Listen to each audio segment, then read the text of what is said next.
जय हिंद दोस्तों, स्वागत है दोस्तों आप सभी का आपके अपने YouTube चैनल शांतम स्टडी सेंटर में। मैं हूं दोस्तों निखिल शर्मा और आज आपको बताने जा रहा हूं ओम के नियम के बारे में। ये दोस्तों क्लास 10 फिजिक्स का वेरी मोस्ट इंपॉर्टेंट क्वेश्चन दोस्तों। हर बार ये बोर्ड एग्जाम में हमेशा पूछता है ओम का नियम क्या है। हमेशा दोस्तों 3 नंबर में ये क्वेश्चन हमेशा पूछता है, ठीक है। और दोस्तों 7 नंबर में कभी कभी इसका डेरिवेशन पूछ देता है। तो डेरिवेशन के लिए बात है, मैं ओम के नियम के बारे में बात कर रहा हूँ। इसका परिभाषा दोस्तों हर बार पूछता है और ये दोस्तों वेरी इंपॉर्टेंट क्वेश्चन है ये ओम का। 100% दोस्तों इस बार पूछने की पूरा 100% चांस है। जो बच्चे 2022 की जो लोग बच्चे तैयारी कर रहे हैं उन लोग के लिए तो बहुत ही वेरी मोस्ट इंपॉर्टेंट है। आप सभी एकदम अच्छे से तैयारी करते रहिए। चलिए अब हम ओम के नियम के बारे में आपको एकदम अच्छे तरीके से बताते। चलिए वीडियो को शुरू करते हैं।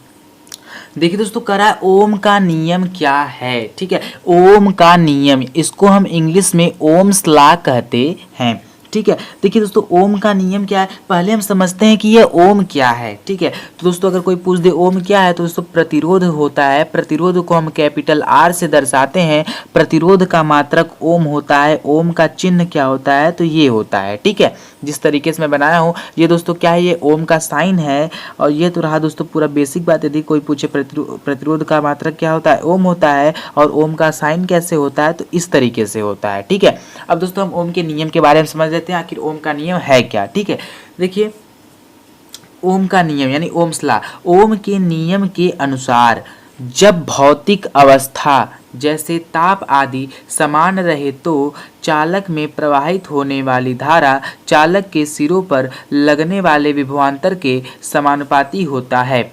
यानी दोस्तों ओम का जो नियम है, जब कोई भौतिक अवस्था रहेगी, यानी भौतिक अवस्था मतलब समझे क्या हुआ, ताप हो गया, दाब हो गया, ये सभी क्या एक भौतिक अवस्था है, ठीक है। जब भौतिक अवस्था जैसे ताप दाब आदि, यानी मैं ताप ही लिखा हूँ, ताप लिख कोई दिक्कत नहीं है, ठीक है। जब भौतिक अवस्था, यहाँ पर जिस तो मैं नहीं लिख पाया हूँ लेकिन लिखना बहुत जरूरी है। जब भौतिक अवस्था जैसे ताप आदि समान रहे तो चालक में प्रवाहित होने वाली धारा, यानी धारा मतलब दोस्तों क्या हो गया, आई।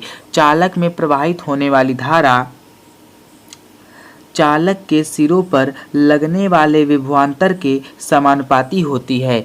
चालक के सिरों पर, मान लेते दोस्तों ये कोई चालक है, ठीक है, कोई चालक पदार्थ है।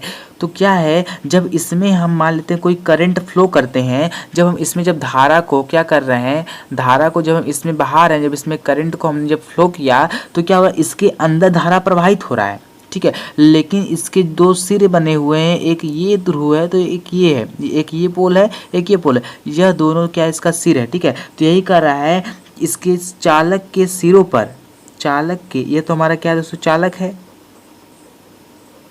चालक किसे कहते हैं, जिसमें धारा एक सिर से दूसरे सिर तक आसानी से पहुंच जाए उसे हम चालक कहते हैं, ठीक है।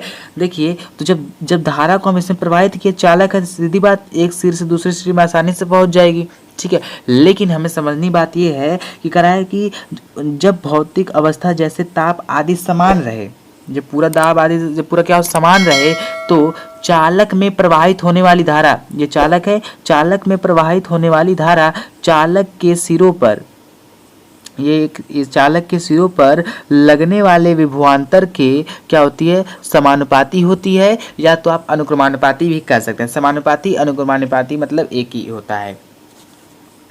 चालक के सिरों पर क्या होती है, समानुपाती होती है। यानी कि हम कह सकते हैं V अनुक्रमानुपाती है I के, ठीक है। तो परिभाषा दोस्तों आप सब समझ गए होंगे कि परिभाषा क्या है। ओम के नियम के अनुसार जैसे ताप आदि समान रहे तो चालक में प्रवाहित होने वाली धारा चालक के सिरों पर लगने वाले विभवांतर के समानुपाती होती है, ठीक है। अब दोस्तों देखिए कह रहा है कि चालक के सिरों पर लगने वाला विभवांतर V, यानी जो चालक है, एक तो इसका ये वाला सिर है और दूसरा ये वाला सिर है। चालक के सिरों पर लगने वाला विभवांतर क्या है, V है। और इसके अंदर जो धारा प्रवाहित हो रही है वह क्या है, I है, ठीक है। तो कह रहा है चालक के सिरों पर लगने वाला विभवांतर V तथा उसके चालक में प्रवाहित होने वाली धारा I हो तो क्या कह रहा है, तो आई हो तो क्या हो जाएगा दोस्तों, जब चालक में प्रवाहित होने वाली धारा क्या होगी, V होगी, और जो इसके अंदर जो धारा प्रवाहित हो रही है वह क्या होगी, I होगी। और यहाँ पे कहा है समानुपाती होती है तो V अनुक्रमानुपाती I हो जाएगा। तो इसका मतलब क्या होता है, इसका मतलब होता है हमारा स्थिरांक। देखिए दोस्तों मैंने यहाँ पे एकदम अच्छे तरीके से समझा दिया है आपको। तो V अनुक्रमानुपाती I हो जाएगा, तो और V इज इक्वल टू स्थिरांक गुणे I, क्योंकि इसका मतलब क्या हो गया, स्थिरांक, इसका मतलब कांस्टेंट, कांस्टेंट का मतलब होता है स्थिरांक, ठीक है। तो इसके जगह पे हम स्थिरांक लिख सकते हैं, लेकिन स्थिरांक का मान कितना है, स्थिरांक बराबर हमने क्या माना है, R माना है। तो यहाँ पे क्या हो जाएगा, V बराबर स्थिरांक की जगह R रखेंगे, और बीच में तो इंटू का चिन्ह है ही, तो और यहाँ पे आई है, तो R गुणे आई लिखिए, चाहे पहले R लिखिए चाहे I उधर लिखिए, इससे कोई मतलब नहीं है। यानी कि हम क्या लिख सकते हैं, V is equal to I R. Proved. दोस्तों ओम का नियम का सूत्र क्या हो जाता है, V is equal to I R, यही हमारे ओम का नियम का सूत्र है। ठीक है दोस्तों, एक बार फिर से हम रिवाइज कर लेते हैं ओम का नियम क्या होता है, तो आप एकदम अच्छे तरीके से समझ गए हैं। तो बस कह रहा है चालक के सिरों पर लगने वाला विभवांतर V धारा I के अनुक्रमानुपाती होता है। इसके जगह हमने स्थिरांक को रख दिया, और स्थिरांक का मान कैपिटल R होता है, R इंटू आई भी ले सकते हैं, V बराबर आई आर लिखिए चाहे V बराबर आर आई लिखिए, बात एक ही है, ठीक है, प्रूव्ड हो गया। ठीक है, तो उम्मीद करते दोस्तों आपको ओम के नियम के बारे में एकदम अच्छे तरीके से समझ में आ गया होगा। यदि दोस्तों आपको ओम के नियम में एकदम अच्छे तरीके से समझ में आ गया है, तो आप इस वीडियो को, यदि दोस्तों आपको ये वीडियो अच्छी लगी हो, इसको लाइक कीजिए, शेयर कीजिए, चैनल को सब्सक्राइब कीजिए, और इसके बेल आइकन नोटिफिकेशन को भी ऑन कर दीजिए, ताकि मेरी डेली की वीडियो की नोटिफिकेशन आपके मोबाइल पर एकदम अच्छे तरीके से पहुँच जाए। जय हिंद दोस्तों।